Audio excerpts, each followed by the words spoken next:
Mount Denali, also known as the Great One, has claimed more than 120 lives since 1932, and with this year's incident, it seems it's not done yet.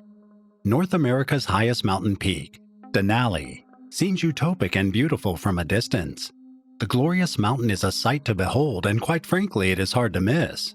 Denali National Park saw more than 600,000 visitors in 2019. This is a 65% increase from the year 2000. Due to COVID-19, things were calm in 2020, but in 2021, it was almost as busy as before the epidemic. Approximately 1,007 registered climbers attempted to reach the summit, and on May 25, 2022, there were 1,106 registered climbers. They all seem prepared. But in Denali, the unseen is perhaps the most dangerous. For example, carbon monoxide exposure inside tents, hidden ice crevices outside the tent. Climbers regularly accidentally fall to their deaths, some barely alive, some left with broken ribs, collapsed lungs, fractured spinal bones, a fractured talus and humerus, nerve damage in the arm, and sometimes even more horrific, like the incident of the New Jersey man who collapsed at 19,700 feet. Imagine this. You're a mountain climber who has determined to summit the tallest mountain in North America, which is one of the most challenging to reach, with a peak at 6,190 meters, located in south-central Alaska, Mount Denali to be specific. Denali is not an easy mountain to conquer. The mountain is not recommended for climbers without experience with glaciers or high altitude. Getting used to the steep height of the mountain is part of the struggle to reach the summit. The trip will certainly take weeks to accomplish. Most teams decide for one-day rest at 14,200 feet and another upon their arrival at high camp. With enough rest days and favorable weather, it is possible for teams to summit in 17 to 18 days.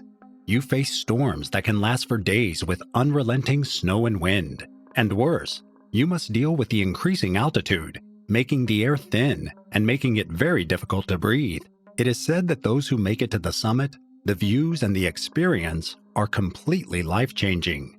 Determined to reach the summit, you keep climbing. You reach 19,000 feet. You are almost there.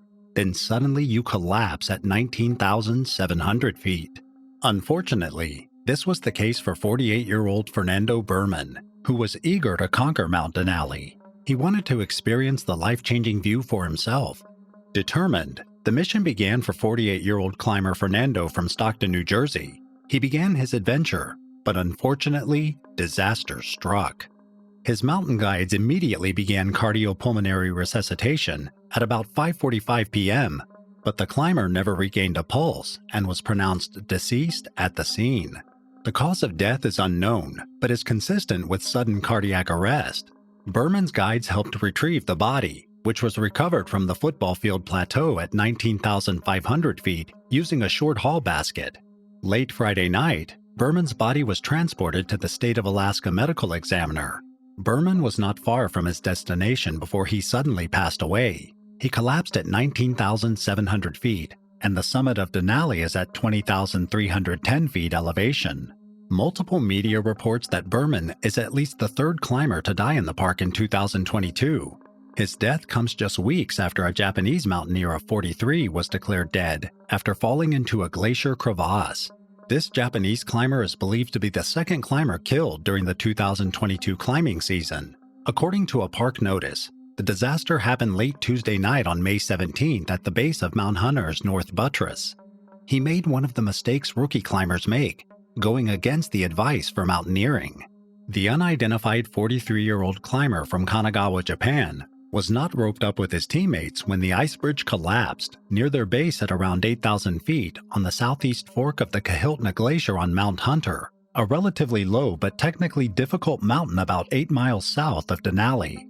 Unfortunately, it is often the less experienced climbers on Denali who venture out without the protection of ropes.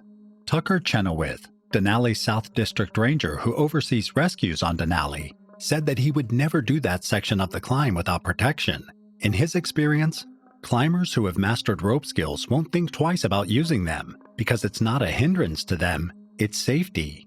Around 11:30 p.m. local time on Tuesday, May 17th, A teammate of the deceased climber asked the NPS Mountaineering Rangers at Kahiltna Base Camp for assistance.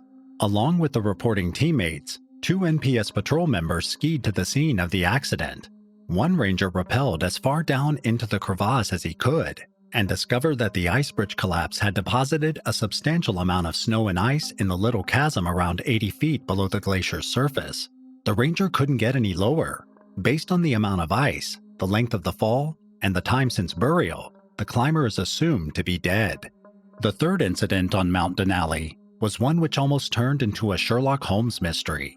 An Austrian climber went climbing the high grounds of Mount Denali and then went missing and later found dead on the slopes of Denali.